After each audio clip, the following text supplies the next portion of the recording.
15व्या अध्याय जर तुम्ही वाचत असाल तर मरण कसं आहे याच्यावर खूप सुंदर वर्णन केलेलं आहे. मनःषष्ठान इंद्रियाणी प्रकृतीस्थाने कर्षती. मन आणि 5 इंद्रिय या शरीरातून बाहेर जातात. मनःषष्ठाने 5 आणि 6वं मन इंद्रियाणी. मृत्यूजवळ आल्यानंतर आकर्षित केलं जातं. जन्माला आलात या जगाचा वापर करू शकता, नेताना बरोबर काही नेऊ शकत नाही. शरीर तुमचं नाहीये. शरीर तुमचं नसल्यामुळं तुमच्याप्रमाणे ऐकत पण नाही. ते कधी डोकं दुखेल माहीत नाही, कधी भूक लागेल माहीत नाही. शरीराच्या कुठल्याही भागावर मनुष्याचं नियंत्रण नाही. शरीराला प्रकृती असं म्हणतात. आणि ही प्रकृती भगवंताची आहे, ईश्वरानं दिलेली.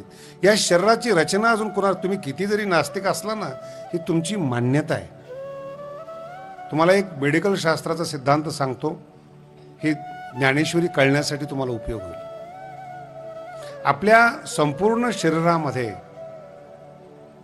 सगळ्यात जास्त किमती अवयव मानला जातो तो हृदय. आणि बहुधा माणसाचा जो मृत्यू होतो त्याचं मूळ कारण हार्ट अटॅक, हृदय गती बंद पडणं. आता तुम्ही हृदय गती बंद पडणं म्हणजे काय, हृदय चालतं कसं हा महत्वाचा भाग आहे.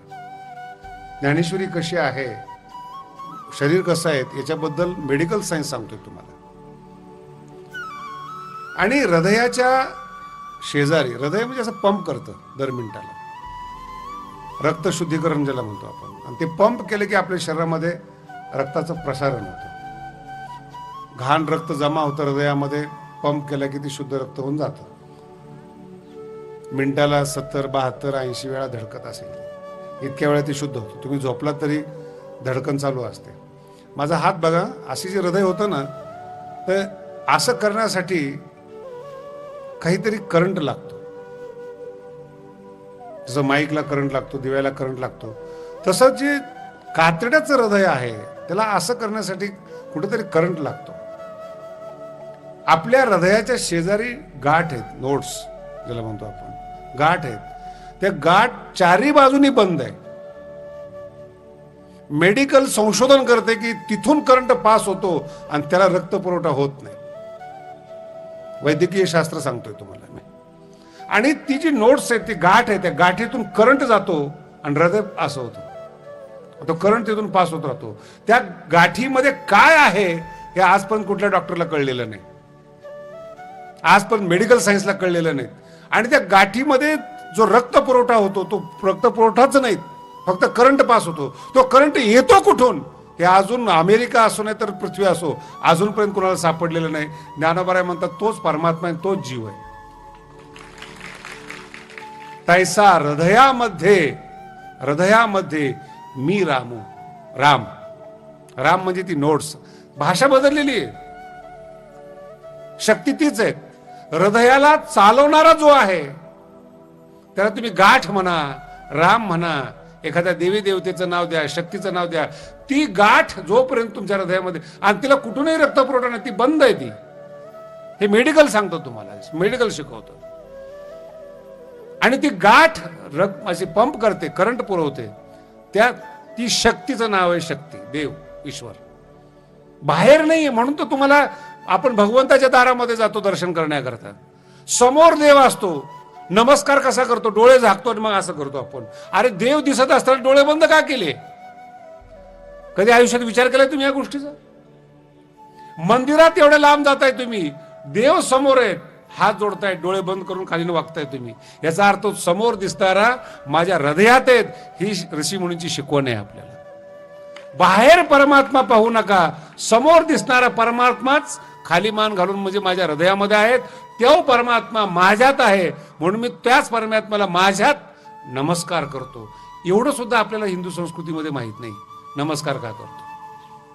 कोणाची निंदा करावी, कोणाची स्तुती करावी, हा भाग तर फार लांबचा झाला. पण या छोट्या छोट्या गोष्टी आपल्याला माहित नसतात. नमस्कार करण्याची प्रथा काय आहे? म्हणून तिची हृदयामध्ये असणारी करंट पास करणारी गाठ आहे, ती अजून मेडिकलला कळत नाहीये. शास्त्रकार सांगतात तो आत्मा आहे, तो देव आहे, तो परमात्मा आहे. आणि तो जोपर्यंत तुमच्या हृदयाला सपोर्ट करतो, सहकार्य करतो, तोपर्यंत तुम्ही जिवंत आहात.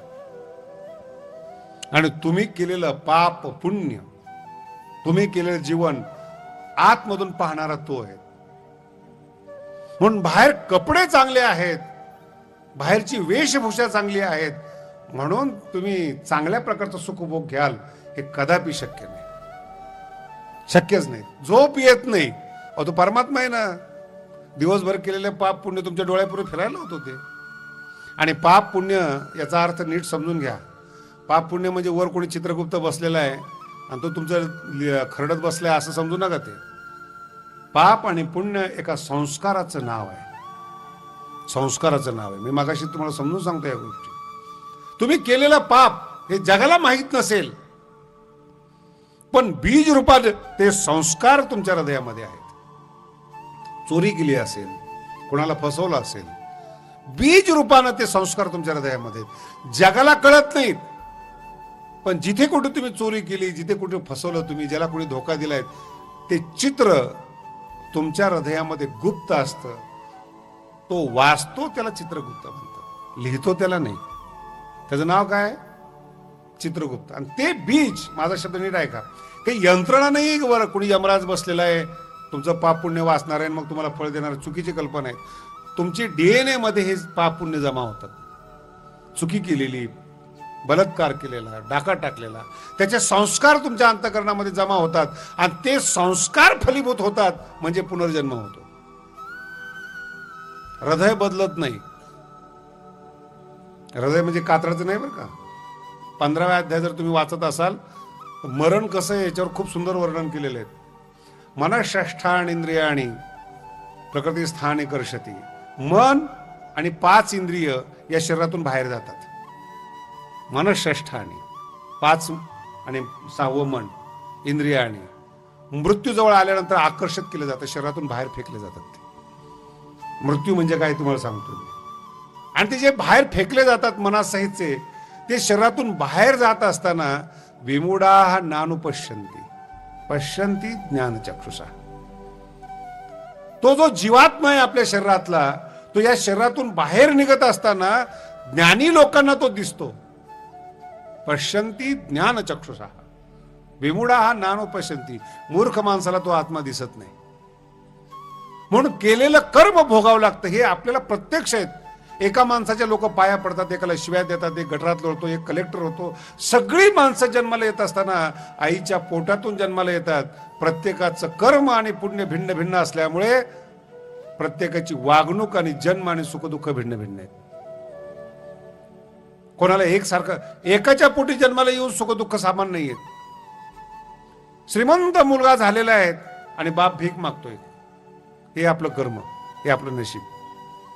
म्हणून अध्यात्माला अंधश्रद्धा समजू नका. हे शिका, मग यातले दोष काढा. हे अध्यात्म आहेत, आपलं जीवन आहे आणि हे आपल्यासाठी शिकवलं जात आहेत, आपल्यासाठी उपासना आहे.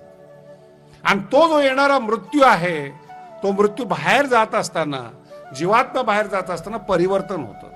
एक विज्ञानाचा नियम आहे आणि सांख्यशास्त्राचा मूळचा सिद्धांत आहे. आता नियम काढलेला आहे विज्ञानाने, पण 5000 वर्षापूर्वी सांख्याने नियम काढलेला आहे. जगातली कुठलीही गोष्ट निर्माण होत नाही आणि नष्ट होत नाही. ना सतो विद्यते भावो ना भावो विद्यते सतः. सांख्यशास्त्राचा सिद्धांत आहे. नवीन गोष्ट जन्माला येत नाही आणि आलेली गोष्ट नष्ट होत नाही. काही नष्ट होत नाही. काय होतं? परिवर्तन होतं. त्या परिवर्तनाला पुनर्जन्म म्हणतात. नाही म्हणजे महाराज जरा अवघड जातं, अजून जरा सोपं सांगा. सगळ्यात सोपं म्हणजे आपलं दूध आहे. दूध आपण पाहतो, दुधाचं दही होतं. दही झाल्यानंतर दूध राहतं का? बोला ना. दही झाल्यानंतर दुधाचं अस्तित्व राहत नाही, पण दूधच दही होतं याच्यावर कुणाला शंका येत नाही. त्याला म्हणतात परिवर्तन. दुधाचा पुनर्जन्म म्हणजे दही, हे परिवर्तन. तसं तुम्ही आम्ही आज मनुष्य जन्मामध्ये आहोत. शरीर जाणार आहेत, रसायनयुक्त शरीर आहेत, आपापल्या व्यवस्थेत समाप्त होतं. पण या मृत शरीराला चालवणारा जो आत्मा आहे तो अजरामर आहे, तो नष्ट होत नाही. तो म्हणून शरीर आहे. मेलेल्या माणसाला भूक लागत नाही. ज्याला भुकेची जाणीव होते तो निघून गेलेला आहे. पोट तर आहेच ना. मेलेल्या माणसाला पोट नसतं का? मेलेल्या माणसाला कान नसतात, मेलेल्या माणसाला काही डोळे नसतात का? पाहणारा गेलेला असतो, संवेदना ग्रहण करणारा जीवात्मा गेलेला असतो. हे महत्वाचं आहे त्याच्यामध्ये. आणि तो जीवात्मा जात असताना ज्या अनेक वेदना होतात, अनेक परिवर्तनाला जे आपल्या समोर जायचे आहेत, तिथे कुठेतरी ते थांबलं पाहिजे, म्हणजे उपासना आहे.